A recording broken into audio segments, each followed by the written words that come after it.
मृत्युलोक की यह हमारी यात्रा जो एक मेहमान के रूप में है, इसे किस प्रकार से संतुलित समन्वित करके हमें आगे बढ़ाना है, किस प्रकार से इसे सही ढांचे में ढालकर एक सुंदर जीवन के निर्माण की जिम्मेदारी हमारे ऊपर है, इसे हमें सोचना होगा। इसके लिए दिन प्रतिदिन क्षण प्रतिक्षण हमें अपने क्रियाकलापों को, अपनी गतिविधियों को, अपने कार्यों को, अपने कदमों को समय समय पर चेक करना होगा, जांचना होगा, परखना होगा। जब हम स्वयं की जांच करेंगे, परखेंगे, तब हमें इस बात का वास्तविक आभास होगा कि हम क्या कर रहे हैं, क्या करना चाहिए था और क्या नहीं करना चाहिए था, क्या हमने किया है। ये सब बातों का निष्कर्ष हमें निकालना होगा और बहुत सोच विचार कर यह अमूल्य जीवन जो मनुष्य रूप में मिला है, इसे बढ़ाना होगा। अनेकों बार ऐसा होता है कि हम अपने जीवन को बड़े संतुलन के साथ, बहुत सतर्कता के साथ समन्वित करते हुए आगे बढ़ते हैं, तब हमें हमारे जीवन के वास्तविक रूप का लाभ प्राप्त होता है।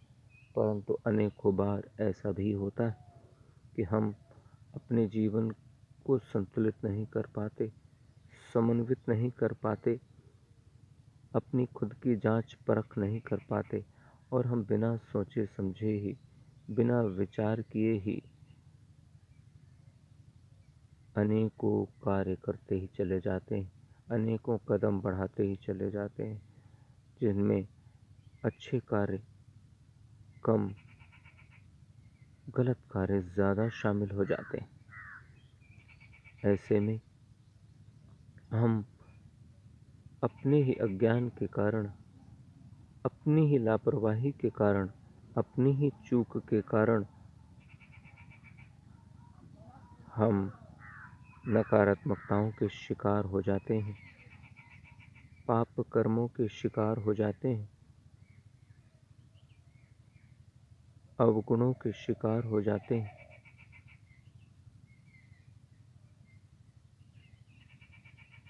असत्य, अधर्म, अन्याय, अराजकता, बेईमानी, भ्रष्टाचार,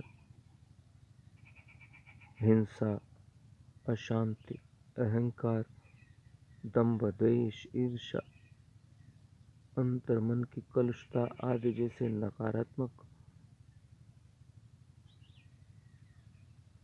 रूपरेखाओं से हम खुद को घेर लेते हैं और इन्हीं में संलिप्त होकर अपने जीवन को बर्बाद करते रहते हैं। अब ये सोचने की जिम्मेदारी तो हमारी खुद की है। हमें खुद ही इस बारे में विचार करना होगा, हमें इस बारे में खुद ही सोचना होगा कि आखिर हम क्या कर रहे हैं। कहीं हम किसी गलत राह की ओर तो नहीं बढ़ रहे। यदि हम ये जीवन में करना सीख जाएं, तो मुझे लगता है हम अनेकों प्रकार की नकारात्मकताओं से, अनेकों प्रकार के पाप कर्मों से, अनेकों प्रकार की अराजकताओं से खुद को बचा सकेंगे और एक सुगठित, संतुलित और समन्वित जीवन को जीने के लिए प्रयास कर सकेंगे। यदि ऐसे प्रयास हम कर पाते हैं तो हमारे लिए इससे अच्छा और कुछ नहीं हो सकता।